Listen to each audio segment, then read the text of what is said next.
everybody, I'm Seda. And I'm Pia. And today we are doing part 1 of our Hindu gods and goddesses videos. So today we are talking about Shiva and Ganesha. Obviously you already knew that we were going to be talking about these in the title. So, I'm going to talk about Shiva. So Shiva is basically synonymous with life in existence. That's basically what it means. Shava is death or non-existence. You get it. Shiva's duty, even though his name basically means life, his duty is to destroy all the worlds at the end of creation. Like, he literally dissolves them into perpetual nothingness. Like, thumbs up. And this is what's really, really cool about it. There's a scientific theory that one of the possibilities of the end of the universe is this giant black hole that will basically suck everything in and everything's gone. And it's basically, he is that black hole, or he creates that black hole. I mean, that's not canon, but that's how it links to science, which I think is really, really cool. He basically destroys a lot of things to ensure the order of the universe. There's a word for that, and I didn't write it down. I feel bad. He destroys, builds, and transforms in life and energy, basically for the welfare of the world. He destroys our imperfections to ensure our spiritual progress. He destroys our illusions, our desires, our ignorance. He destroys our evil, negative nature. He destroys our old memories so we can move on as time moves on. He destroys our relationships, our attachments, our impurities, our physical and mental wrongdoings. He destroys the effects of bad karma. He destroys passions and emotions. He destroys things that hinder our progress to our inner transformation, basically. One of his symbols is what's called a Shivaling, and this is actually really interesting. I'm going to add a picture at the end of this description. Basically, it's this round cylinder that protrudes out. It's like, I don't really know how to describe it. And it's got a circular base on it, and it basically symbolizes the phallus and the vagina and unifying. It's really weird. It kind of symbolizes Shiva and Parvati kind of doing the do and creating. It's making really the babies like it's really hard Ganesha. Yeah.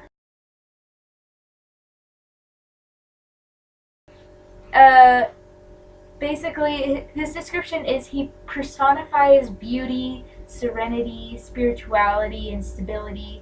He is earthy and human in his attitude. He kind of like he likes the bare necessities. He really likes being, down to earth and human, and it's really, really cool. He's described as white-skinned with like a blue neck. Like from here to here, it's like blue. And basically, that's like he stored a poison in his neck that like was supposed to save the world from total and utter destruction. He's described as tall and well built, and he's covered in ashes. He spent a lot of time like near like the underworld and stuff like that. I don't really know the specifics of that. This guy sounds pretty solid. He's awesome. He has 3 eyes and has his third between his eyebrows, which is super cool. He's got an awesome third eye, but like a physical third eye. But it's like physical, not like yeah, he actually has 3 eyeballs. That's pretty solid. I like that. Yeah. He's described as a fatherly deity, so he's like in his middle ages and he's very paternal, which is his offerings include loyal devotion. He really, really likes when his devotees are like basically living with the bare necessities. Clothes, food, water, no material things, just a roof over your head. All of this would be worthless to him. Basically. I mean, yeah, with a roof over your head, you would have food, water, clothes on your back, family, that's it. He really, really likes that. He likes people that live that way. He also likes when people like pour water on the Shivaling, which again, I showed you the picture earlier in that video. He likes offerings of water through a bronze vessel while chanting Shiva mantras. Yes, he loves that. Saffron, which is this really, really expensive herb, which I'm probably also going to insert a picture here of it. It's really weird looking, and it's used to make, like, red dyes.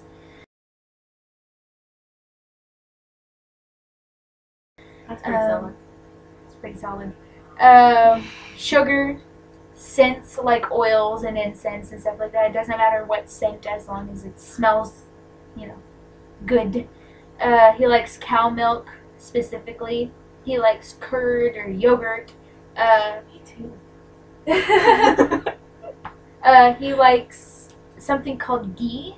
I don't really know what it is, but it's like this chunky, weird looking stuff, but he only likes it specifically if it's made out of cow milk. He likes sandalwood, honey, and bong. I don't know what this is called, but it's spelled Bhaang, and it looks like weed, which I assume is maybe, possibly, probably weed. I don't know. I mean, I wouldn't be surprised. I wouldn't be either.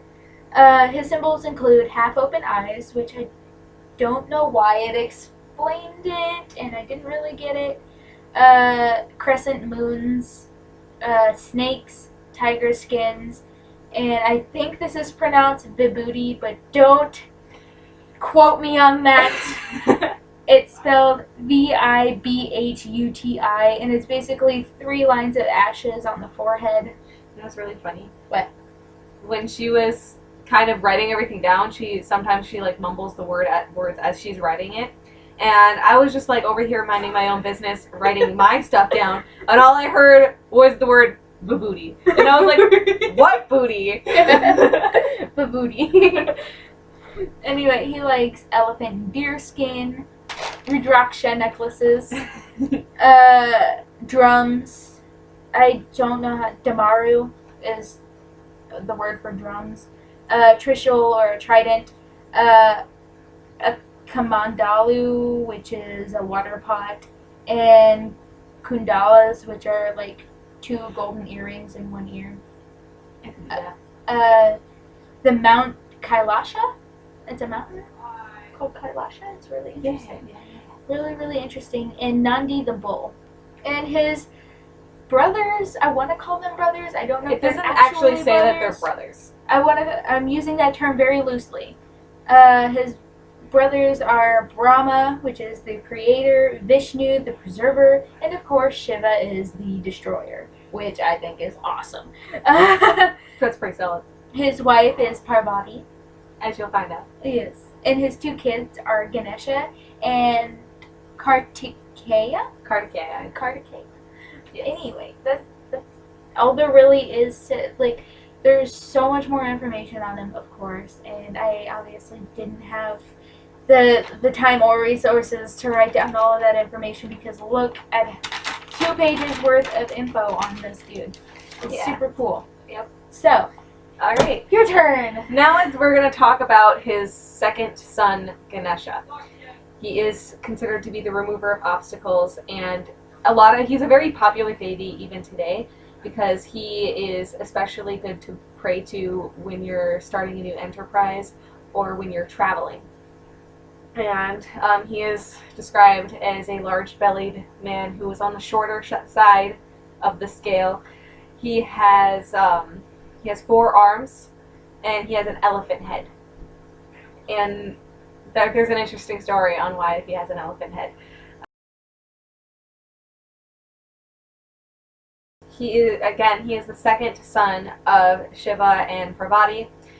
He was actually born with normal, like, human features, and he was very, very beautiful. And the reason he was born, actually, was because Parvati was getting bored. And it was because her husband was always either meditating or hanging out with his bowl and smoking ganja and talking to spirits. So that was like 90% of the time what he was doing, and she got bored. So she wanted to have somebody that she could really, really interact with. So she prayed to Vishnu to give her a son, and he did. And then Ganesha was born. She was so proud of him that she invited all of the gods to come and see him and hold him and greet him. And everyone did. Everyone came, everyone visited him, everyone complimented him and said he was like the cutest little baby ever. Like, but basically, the only person that didn't was Parvati's brother Sani. And the reason he would not hold him, would not look at him, was because Sani's wife had actually cursed him. And she cursed him to where if he ever looked at anyone directly in the eyes, they would burn to ashes. So in order to protect his nephew from burning to ashes, he initially refused to hold him or look at him. And, you know, Parvati, she was still so excited about having another baby, and she was like, I want you to see him, I want you to meet him, you have to at least look at him once, I think it'll be fine. So she persisted, and he finally gave in, held his nephew the first time, and took one quick glance at him, and his head blew off. Wait, the baby's head blew The baby's head blew off. What the hell? Ganesha's head blew off because he looked at him. No! Because Sani was cursed. So, obviously, everyone was very devastated by this. Well, yeah, your baby's head just blew off. Yeah, especially Parvati and Sani. Obviously, he felt really, really guilty.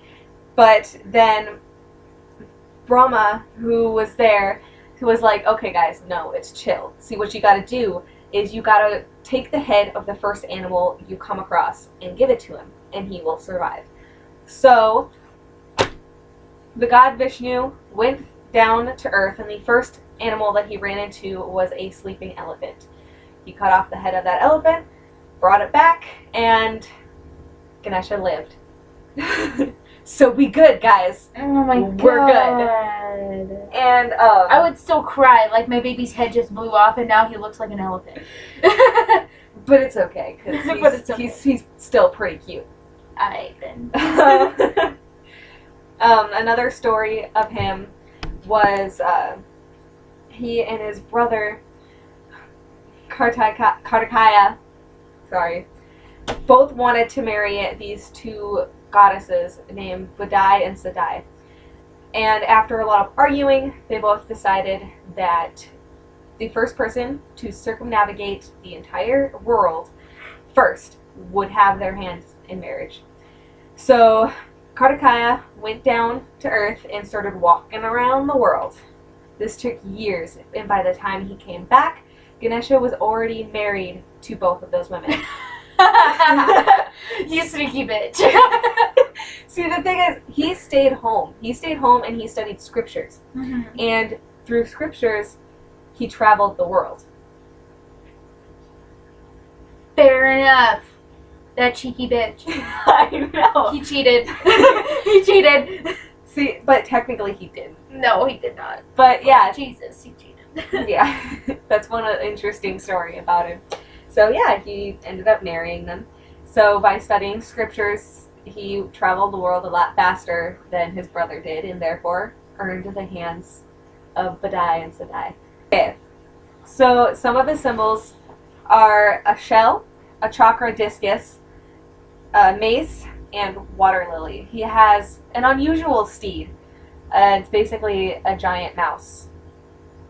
Nice. Yeah, I know. He's an elephant. Yeah, it's a big mouse. That's crazy. Yep, that's pretty cool. It's pretty cool. He obviously, he's considered studious, and, books are also another symbol of his. He's considered very wise. And some offerings to him. His favorite type of offerings are clay images of himself, red flowers, specifically 21 blades of dhruva grass, and 21 modak sweets. Huh. He also likes coconuts, red sandalwood paste, also known as kumkum. Kumkum. C-U-M. No, it's K-U-M. Kumkum. And incense sticks. It was not specified on the scent. They just like whatever incense you can give them. Yeah, that's pretty solid. I liked him. I liked his stories. And there was also another one that I didn't write down, but I actually remembered. He was, one of the legends says that, when he was given his elephant face, it was a perfect elephant face, therefore it had both tusks. But in all representations of him, he only has one. And the basic story behind that was that his mother, Parvati, whenever she went to go bathe, sometimes her husband would go in there. And this annoyed her because she was like, I want my personal time, so could you maybe just... So one day, just out of like, you know what, I'm tired of this, I just want to bathe and go to bed, she put her son, Ganesha, at the entrance to the baths and said, do not let anyone come in here, no matter who they are.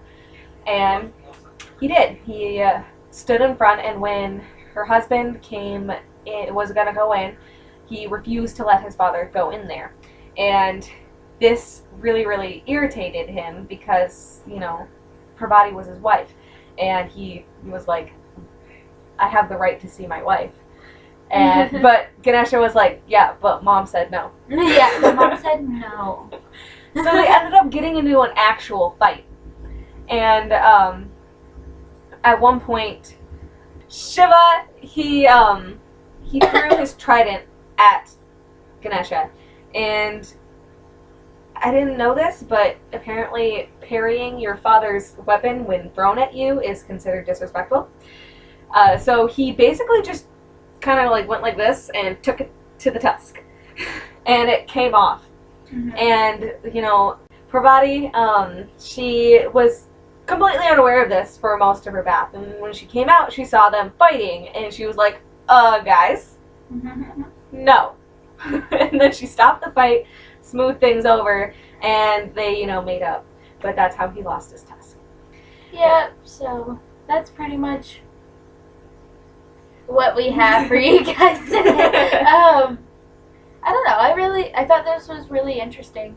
It's a lot different than like other pantheons I've noticed. They don't have a lot of the same stories. Yeah. Like a lot of like Western European stories all linked together. Mm-hmm. And this is just like 90% of Romans got a lot of their mythology from Grecians and historically. Like everything kind of links together, you know, they all have the same types of gods, but Hindu gods are a little different. They're all a little bit different. And they actually kind of reflect science, and it's kind of interesting. I've never run into anything like that before, so it's kind of really, really cool. So I really enjoyed this. Mm. So thanks all of you for watching. If you have any suggestions for Hindu gods and goddesses that you want us to do next week, obviously comment down below. Or if you have any other suggestions for any other videos you want to see us do. We do all sorts of creepy, witchy, cool stuff. So literally anything. We take all sorts of suggestions. If you like this video, be sure to give it a great big thumbs up. The biggest one you can give. And I actually noticed that a lot of our views don't come from subscribers. So, if you're watching this video and you're not subscribed and you want to see more, please hit that subscribe button. It really means a lot to us. We're getting close to 50. We're only 8 away. Yes, and I mean, that's all we have to say. Have a wonderful night/day and many blessings to all of you.